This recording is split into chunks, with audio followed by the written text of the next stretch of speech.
Tonight, the end of the line. This is a sham. Senators make their closing arguments as the confirmation hearings for Supreme Court nominee Amy Coney Barrett head to a vote.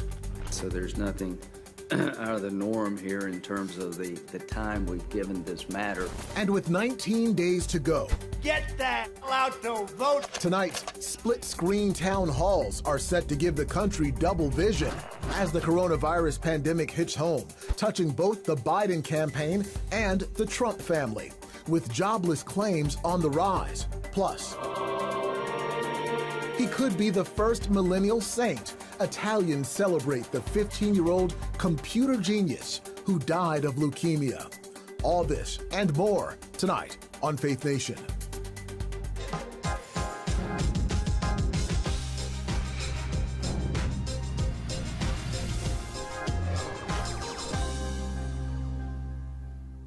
Four days of confirmation hearings come to a close. Good evening, everyone, and thanks for joining us. I'm Eric Phillips. October 22nd at 1 o'clock is the day and time the Senate Judiciary Committee will vote on whether Judge Amy Coney Barrett should serve on the Supreme Court. Today, nearly a dozen witnesses testified before the committee during the fourth and final day of Barrett's hearing. CBN White House correspondent Ben Kennedy joins us now with the details. Ben. Well, Eric, over 2 days of public testimony, Barrett said that she would be her own judge. She does not have a political agenda, but that did not convince Democrats who feel her confirmation would spell the end of the Affordable Care Act. They feel the Senate should wait until after the election to move forward with this process.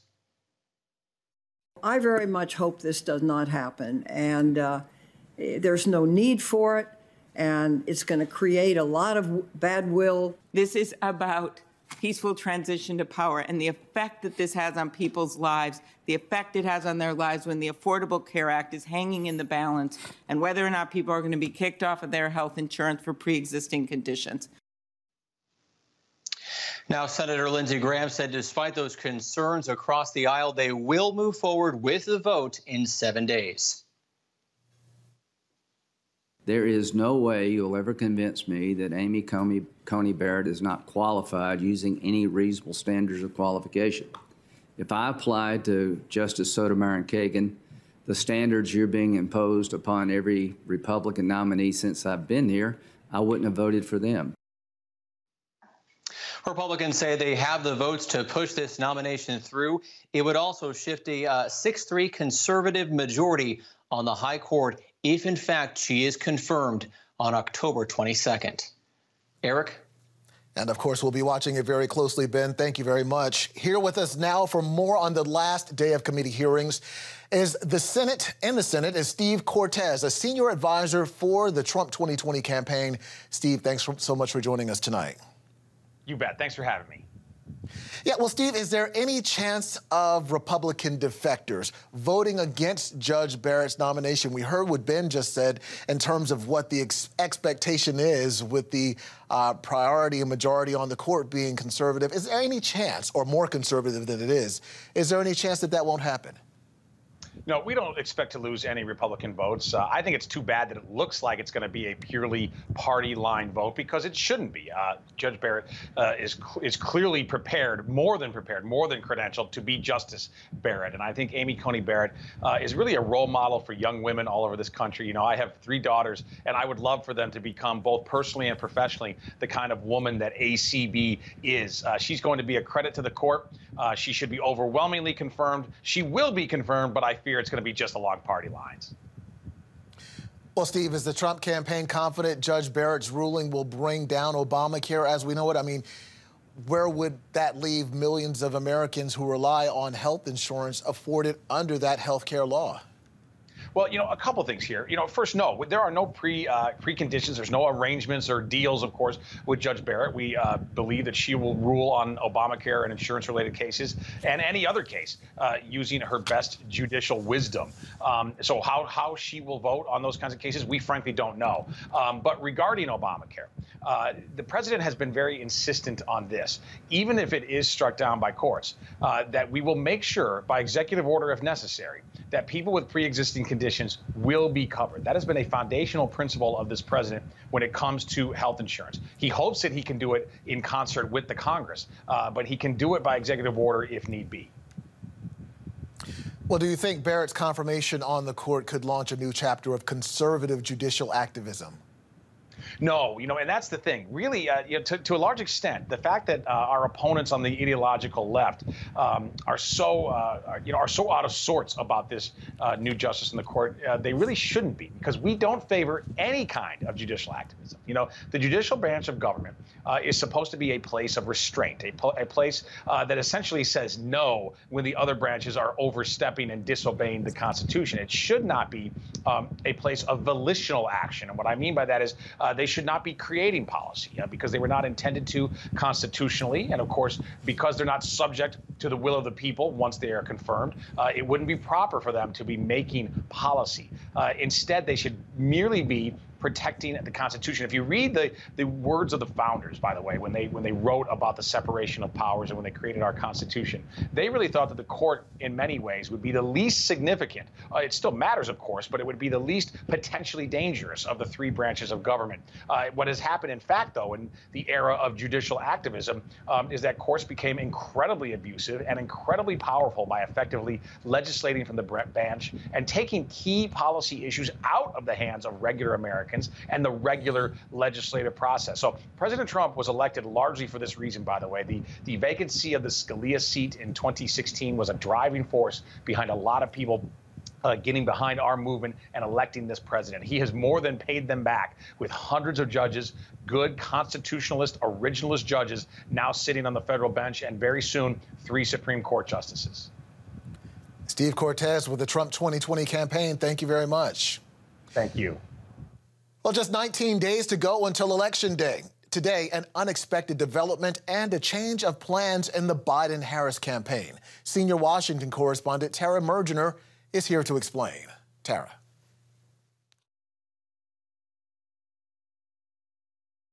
Kamala Harris's in-person campaign events are canceled through Sunday. That word from Biden's campaign manager after 2 staffers, including her communications director, test positive for coronavirus. But the presidential campaigns are full steam ahead. Masks, no masks, everything. You can do all you want, but you still need help from the boss. We need help from the boss. That's what happened. We need help. Somebody said to me the other day, "You're the most famous person in the world by far." I said, "No, I'm not. No, I'm not." They said, "Yes, you are." I said, "No." They said, "Who's more famous?" I said, "Jesus Christ." Tonight, an election first, a presidential debate with dueling town halls on competing networks. Get the hell out to vote. Pitching voters in the red state of Iowa, the president's message couldn't be clearer. For me to only be up 6, I'm a little bit concerned, I'll tell you that. Some polls showing the race tight in states like Iowa that the president easily won 4 years ago.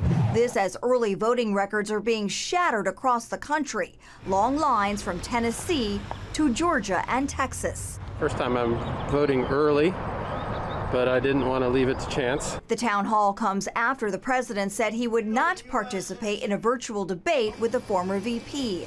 Biden will take questions from voters in Philadelphia, the president in Miami. I just want to thank you for all you've done for me. The Biden campaign says it's raised a record $383 million in September, bringing its cash on hand to $432 million in the final stretch of the race. This really is a tipping point. But in a new digital ad, former President Barack Obama urging Democrats not to get complacent. But it's going to be close. It could come down to a handful of voters just like you. The president is also in North Carolina, where Harris was supposed to make a stop as well. Closer to home, First Lady Melania Trump has revealed their son Barron has tested positive for coronavirus, saying he is a strong teenager and has no symptoms. In Washington, I'm Tara Mergener, CBN News. All right, Tara, thanks. And here with us now for our Faith Nation political panel is our very own CBN News chief political analyst David Brody and our always special guest, Julia Manchester, political reporter for The Hill. Welcome to both of you on this Thursday evening. Well, Kamala Harris is canceling her travel plans through Sunday after campaign members tested positive for COVID-19. How will this affect the campaign with just 19 days to go, David? Well, I don't really think it's going to affect it all that much, and here's why. I know I'm supposed to say it's going to affect it quite a bit. It's not. I mean, that's the truth. COVID has thrown everything off, right? Trump's got COVID. He's out for 4 or 5 days. Now Kamala Harris will be out for a while because of a staffer. So everybody's used to these virtual campaign meet and greets, if you will. So campaigning in 2020 is very, very different. So I don't think it'll affect the campaigns at all. What I did think was interesting is when the Biden Harris campaign put out that actual memo. They had like 6 paragraphs. We took all these procedures and we put them in place. We did this, we did. It was like a medical sheet compared to Trump's release where it would just be like, yeah, I've got COVID. I'll see you in a couple of days. Much different. And so what about the fact that today President Trump actually wished the Harris campaign well, especially hearing about how the campaign manager had been tested positive for COVID-19. Did it seem a little out of character, Julia? You know, I think critics might say it's out of character, but I don't know what else President Trump would say in this case. I mean, he has had coronavirus. His wife has had coronavirus. We just heard his son, Barron, had coronavirus at some point. So, you know, I don't think he would necessarily hit them for contracting the virus right now and make a morbid joke, if you will. So I'm not that surprised he said anything. But I have to agree with what David said before. You know, I've heard some strategists say, oh, this could be a death knell for the Biden-Harris campaign because she's really been the one who's been on the trail and out meeting and greeting people, and now she won't be for a little bit. I think we're so used to this digital virtual environment right now that that's something we have to take into account. And also, I don't think there are that many undecided voters left out there. Well, Americans are going to be seeing double tonight. Does the fact that ABC and NBC are airing their town halls simultaneously hurt the candidates by forcing the public to make a decision as to who they're going to watch and, in effect, diminishing both audiences, David? No, I mean, what year are we living in, Eric? It's 2020, you know, go to youtube.com, DVR it. And if not, you probably know someone that has a computer, go to their computer. Look, I mean, this is not 1974 where we don't even have a remote control and we can have to choose between ABC and NBC. Come on. I mean, we get our information in all different sorts of places. You can see clips online and all of that. So if you're a smart consumer of not just news, but if you want to be an informed voter, it really is up to you to watch both. And you can do that. You don't have to watch it in live real time. That's not going to make the big difference. There was a somewhat interesting turn of events at the end of today's session, Julia, where ranking member Senator Feinstein thanked Chairman Graham for his leadership, saying this was one of the best processes she's ever been a part of during her 25 years on the Senate Judiciary Committee. Then the two hugged before leaving the room, Graham in mask, Feinstein without. How surprising was this show of civility? I was shocked. First of all, I'll touch on the mask portion. I was shocked that Dianne Feinstein was not wearing a mask when she greeted Senator Graham. You know, I'm not saying Republicans don't wear masks, but we've seen Democrats in a lot of these hearings, they seem to be a bit more critical of those who don't wear masks, oftentimes telling their GOP counterparts to pull their masks up or to put on a mask. So I thought that was shocking to see that, her without a mask. In terms of the show of civility, I mean, look, we live in a very partisan time, so this was very surprising to see that. But it was very surprising to see that given how the rhetoric and maybe the criticism we've seen from other members of the Judiciary Committee, Democratic members, about Amy Coney Barrett. And we're actually already seeing a lot of backlash online from progressives just within the last hour.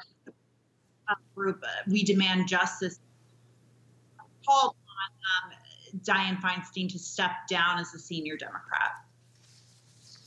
All right, Julia, David, both of you, thank you very much for joining us tonight. We really appreciate it. Thanks, Eric. Well, the Labor Department says jobless claims are on the rise. Joining us now is Mark Hamrick, Senior Economic Analyst at Bankrate.com. And Mark, thanks so much for being with us tonight. Good to be with you, Eric. Thank you. Well, why are we steadily seeing these jobless claims increasing? Well, this has been a very uneven economic recovery after a historic downturn in March and April. And so I think it raises the concern that we are seeing the recovery begin to lose some momentum. But let's also try to basically level set and think about where we've been and where we are. This economic downturn is very much tied to the COVID-19 outbreak. And what's been happening here lately is that we've seen that outbreak make a resurgence. And it may not be elegantly analyzed here that the two are intimately related right now, meaning there could be a number of different things going on, but it's certainly also not a coincidence. I think the problem is the longer this economic downturn has persisted, and mind you, this is the 30th week that we have seen elevated claims. The longer it goes, the more risk there is to enterprises that are sustaining sharp declines in their revenues and their sales. And so basically what we're seeing is some additional people hit the street, so to speak, having to file for unemployment. And of great concern is the fact that California has basically been offline for 2 weeks because it's taking time to basically go through the data, make sure that it has adequate protections in place to police against fraud, and also work through backlogs. So it had previously been, up to 4 times as much as many states in the number of claims that it's been reporting. So if that comes back next week, we should be ready for a bump up there. Well, with all of that in mind, as the nation prepares for a possible phase 2 of the pandemic this fall, is the worst yet to come economically speaking? I think it would be very difficult to come up with a scenario where we match the kind of shock to the system that we saw in March and April when we lost 22 million jobs. We recovered about half of those jobs, but the outlook over the next year or so is quite, I would say, muted, to the extent that our Bankrate survey of economists indicated that the consensus there was that we would see an unemployment rate of about 7% a year from now. Both the Federal Reserve and the International Monetary Fund have upgraded their outlooks recently, but the outlooks are certainly not upbeat or rosy. So I think that's somewhat sobering, and it means that we need to be cautious about making grand predictions about mission accomplished with respect to the economy's healing. All right, Mark. Well, thank you very much. We appreciate your time as always. Great to be with you. Thank you. And we'll be right back after this. Introducing the CBN Bible from CBN.com. Now, an easier way to study the Bible and grow in your faith. Highlight your favorite verse. Read separate versions at a glance. Click and read a commentary. Or cross-reference your favorite verse using the Strong's Concordance. All the right tools to study the Bible, all in one place. The CBN Bible, available at cbn.com/Bible or the iTunes App Store. This is CBN News Watch. Thanks for joining us. Watch breaking news, exclusive stories and programs, credible news reporting. We show you what's happening in the world and how you can pray about it. This is CBN News Watch, because truth matters. Weekdays at 5 on the CBN News Channel. Woohoo! Hi, Superbook fans. Here's something else you'll love. It's the new Superbook Bible app.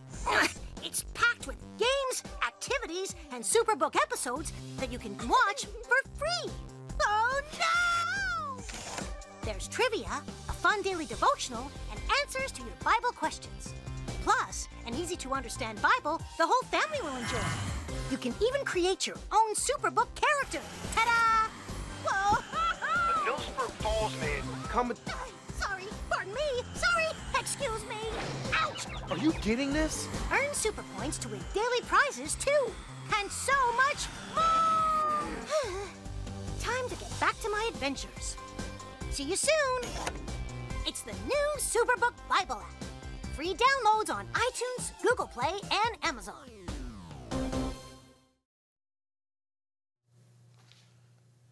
Well, take it from a man who's been there. Joe Biden may have some trouble fending off the radical left of his party. Former presidential candidate and former Senator Joe Lieberman spoke to our own David Brody. This Joe says he's worried that if Biden wins, he'll be subject to the extremes of his party.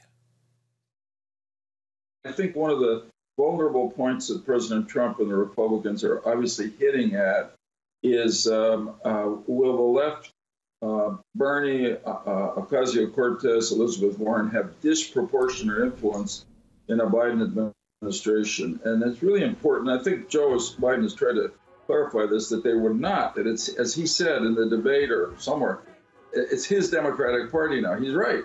If you're nominated for president, you're the head of your party. If you get elected president, you're the head of your party. His whole record, 24 years I served with him in the Senate, center left, and always willing to negotiate with Republicans, including some really conservative ones like Orrin Hatch and even Strom Thurmond when Thurmond was on the Judiciary Committee. So if Joe's himself, he has the potential, and I say this based on my own feelings about where the Democratic Party should be, to rescue the Democratic Party from the left, not to put them out. There should be room in the tent for everybody.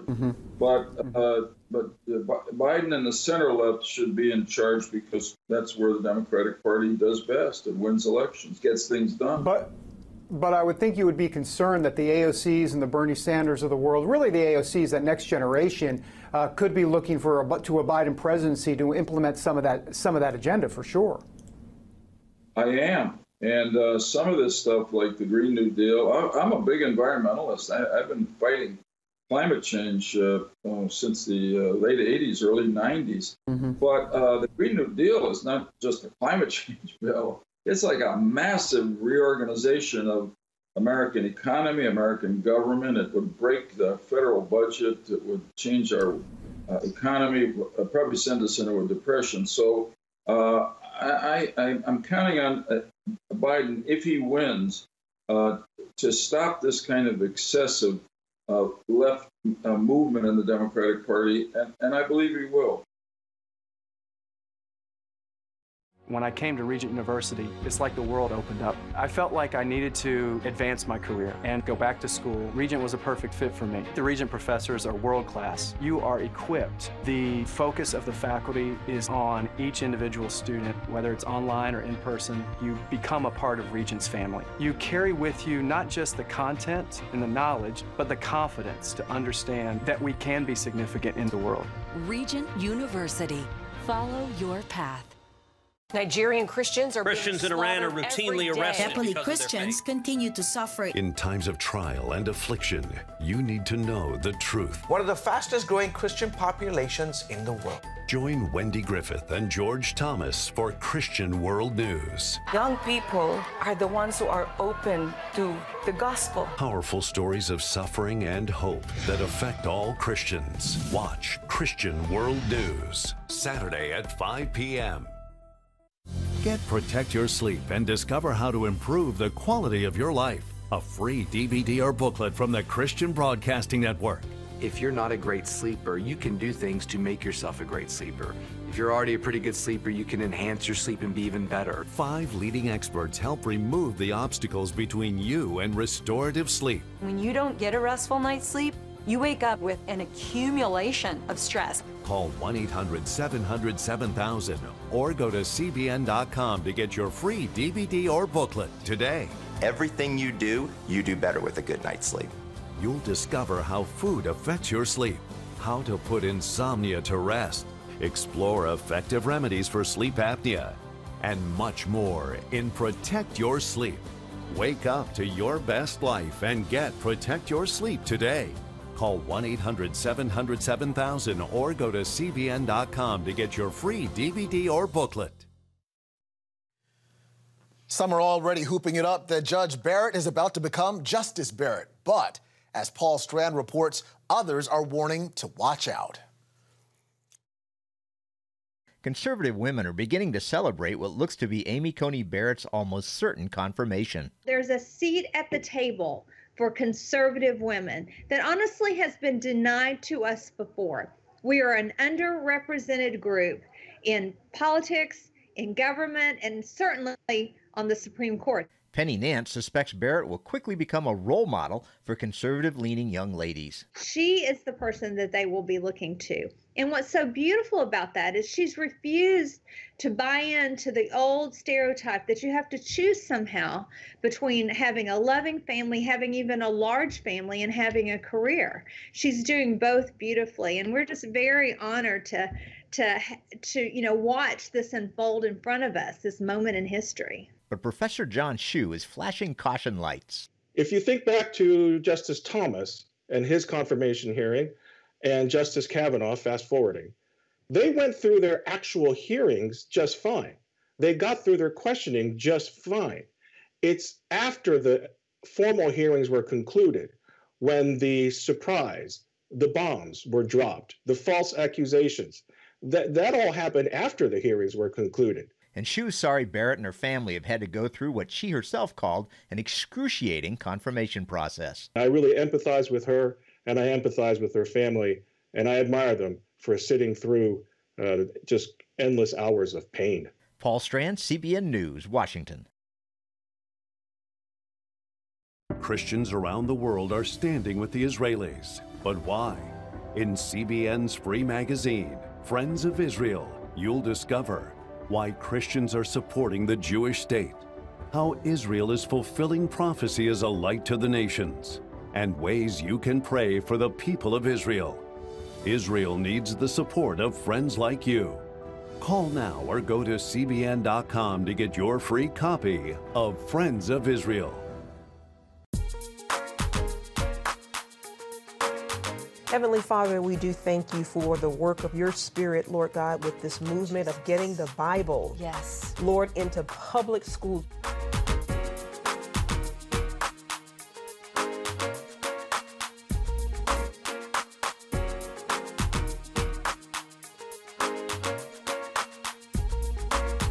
Watch The Prayer Link, Tuesday nights at 6:30. Hey, if you're tired and exhausted all day, you can't think clearly, and you really just need a cup or even a pot of coffee to get through your day, then join me, Dr. Josh Axe, for this new series where I'm going to teach you how to transform your diet and use essential oils and supplements to get a better night's sleep. Get Protect Your Sleep and live your best life with innovative information from 5 leading sleep experts. If you're not a great sleeper, you can do things to make yourself a great sleeper. If you're already a pretty good sleeper, you can enhance your sleep and be even better. Discover a sleep-enhancing bedtime routine, how to put insomnia to rest, learn how to relieve pain that disturbs sleep, and much more in Protect Your Sleep. Everything you do better with a good night's sleep. Wake up to your best life. Call 1-800-700-7000 to get your free DVD or booklet of Protect Your Sleep today. Don't miss out on this brand new series. Welcome back. The Vatican announced that a 15-year-old boy who passed away from leukemia would be declared blessed and one of the final steps of Catholic sainthood.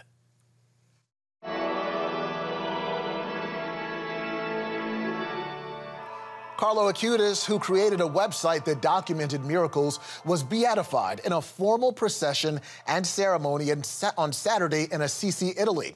It's a final step in the sainthood process and means that a person has blessed others and performed at least one miracle in their life. If confirmed, he will be the first millennial saint recognized by the Catholic Church. Have a great night.